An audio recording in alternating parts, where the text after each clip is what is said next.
Welcome. You're watching Afternoon Digest with me, Vibhushi Agarwal.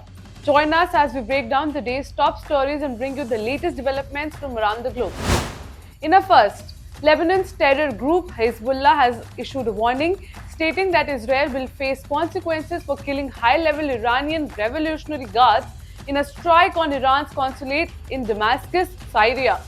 Hezbollah engages in near daily cross-border fire with Israel in support of Hamas during the Gaza conflict. Now, an Israeli strike kills 7 IRGC members, including high-ranking officers, according to the IRGC. The Syrian Observatory for Human Rights reports 11 casualties, including Iranians, Syrians, and a Lebanese fighter. However, Iran's ambassador to Syria, Hossein Akbari, stated on Iranian state TV that at least 5 people were killed in the attack carried out by F-35 fighter jets, which fired 6 missiles at the building.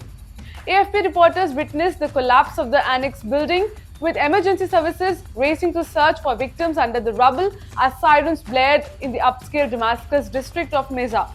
Security personnel guarded the site as earth-moving equipment cleared debris and removed charred vehicles from the road, attracting a crowd of onlookers. The military in Seoul reported that North Korea launched a medium-range ballistic missile, marking the latest in the series of prohibited weapons tests conducted by Kim Jong-un's government this year.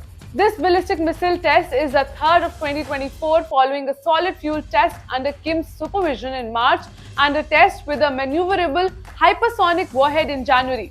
The missile launch coincides with reports from North Korean state media less than 2 weeks ago, stating that Kim oversaw tank training and super large rocket launcher drills this year. Additionally, Kim supervised an engine test for a new type intermediate range hypersonic missile. Tokyo confirmed the missile launch, with the Coast Guard urging vessels to remain vigilant and report any fallen objects without approaching them. The missile launch comes shortly after a Russian veto at the United Nations terminated UN expert monitoring of North Korean sanctions violations amidst an investigation into alleged arms transfer between Moscow and Pyongyang. US State Department downplayed the authorization of weapon requests to Israel, stating that many of these requests had been made and approved by Congress years ago. US State Department spokesperson Matthew Miller addressed concerns regarding the recent approval of a significant arms transfer to Israel amid escalating tensions in Gaza and opposition to potential military actions. Miller emphasized that numerous weapons requests had previously received approval from Congress and reiterated the ongoing commitment of $3 billion annually to Israel's security. He emphasized the threats posed by Hezbollah, stating, "We are going to continue to support Israel's ability to defend itself against those sworn enemies." However, the deadlock in US-Israel relations highlights differences in managing conflict.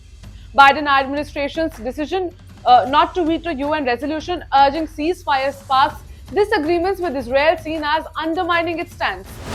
PM Benjamin Netanyahu announced that Qatar-funded Al Jazeera will no longer broadcast from Israel, citing harm to Israel's security, alleged involvement in a massacre and incitement against IDF soldiers.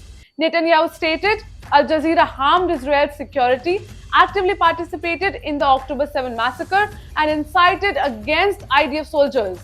It is time to remove the chauffeur of Hamas from our country. Israel bans Al Jazeera for 45 days, extendable, citing security concerns and alleged ties to Hamas. Al Jazeera denounces the move as an escalation in Israeli attempts to silence the network.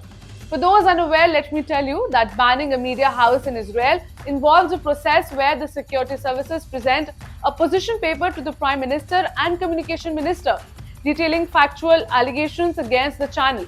While the Communication Minister has the authority to ban the channel, final approval is needed from the Prime Minister and the Security Cabinet. BJP State President K Annamalai slams DMK Chief and Tamil Nadu Chief Minister M Karunanidhi of being fully aware of the transfer of Katchatheevu Island to Sri Lanka, contradicting DMK's claims of ignorance.